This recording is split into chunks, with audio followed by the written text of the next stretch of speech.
አሁን ከአባቷ ጋር ለመታረቅ ሉሊትን ይፈልጋታል። ሉሊትን አጠገቡ ማድረግ ይፈልጋል። ሉሊት ደግሞ ስታድግ የእሱን ነገር ጥሩ ነገር እየሰማች አላደገችም። ስለዚህ አሁን ነገ መጥቶ የአባትሽ ጓደኛ ነኝ ቢላት እሺ ብላ አትስማማም። ስለዚህ ከሱ ጋር እንድትገባባና ከሱ ጋር እንድትስማማ አንቺ ማድረግ አለብሽ። የተሻለ ነገር እሱ ባለሀብት ስለሆነ ሉሊት ጥሩ ነገር ካገኘች እኛ ደግሞ ከሷ የተሻለ እጥፍ እናገኛለን ብሎ ሮዛ ሲያታልላት ነበረ ማለት ነው። ይመስለኛል ይሄን ሰውዬ የላከው ይመስለኛል ዳዊት ይመስለኛል። ምክንያቱም ዳዊት ሉሊትና ሮዛ ምን ያህል እንደሚጣሉ ያውቃል።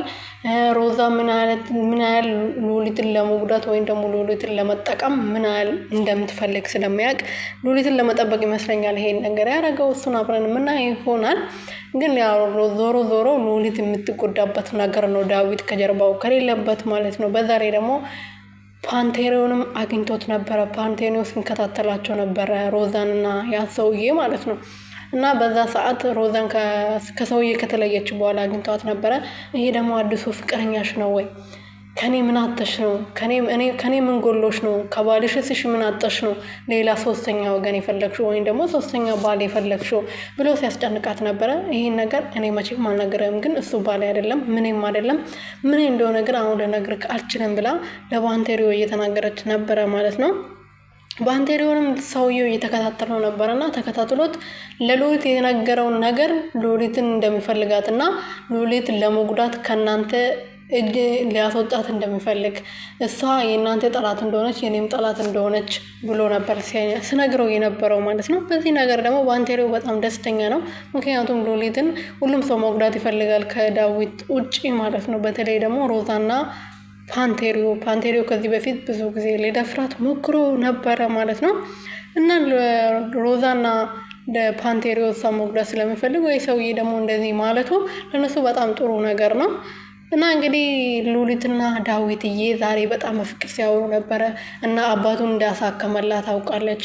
ደብቆ ነበር ከእናትየው ጋር አውርቶ ከሉሊት እናት ጋር አውርቶ ብር ልኮ አባቷን ያሳከመላት ማለት ነው። እና አባቷ በጣም ታሞ ስለነበረ ልጄን ከማስጨነቅ ብሎ ማዘርየውም ለሱ ተናግሮ ነበረ። እና እሷን ከምትጨነቅ ብሎ ከሷ ተደብቆ ነበር ብር ልኮላቸው ያሳከማቸው።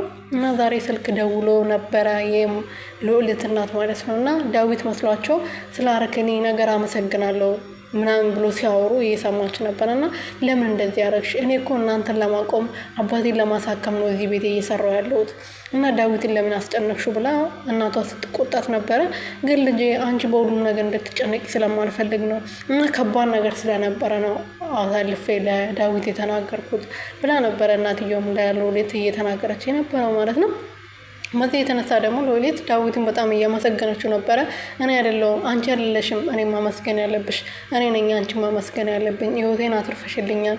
ያን ጊዜ አንቺ አጠገቤ ባትሆኚ ኖሮ አጠገቤ ሆነሽ ያን ሰውዬ ባትከላከልልኝ ኖሮ የኔ ዛሬ ሞቼ እየተለቀሰልኝ ነበረ ብሎ ሲያመሰግናት፣ አዎ እኔ ነኝ ጥፋተኛ። እንደውም መጀመሪያም ፓንቴሪዮ እንደተኮሰብህ በደንብ አቅ ነበረ፣ ግን አስፈራራኝ። እውነት ነው አስፈራርቷታል። በስልክ ሲያወራ ሰምታ ከዛ በኋላ አንገቷን ይዞ ነበር ሲያስፈራራት የነበረው። እና ፈርቼ ነው አንተን እገላለሁ አንቺንም እገልሻለሁ ብሎ ሲያስፈራራኝ ስለነበረ ነው ዝም ያልኩት፣ ብናገር ይሻለኝ ነበረ ብላ እንግዲህ እየተመሰጋገኑ ነበረ። እና ተቃቅፎ ቁጭ ብሎ ባሉበት ሰዓት ሮዛ መጣ።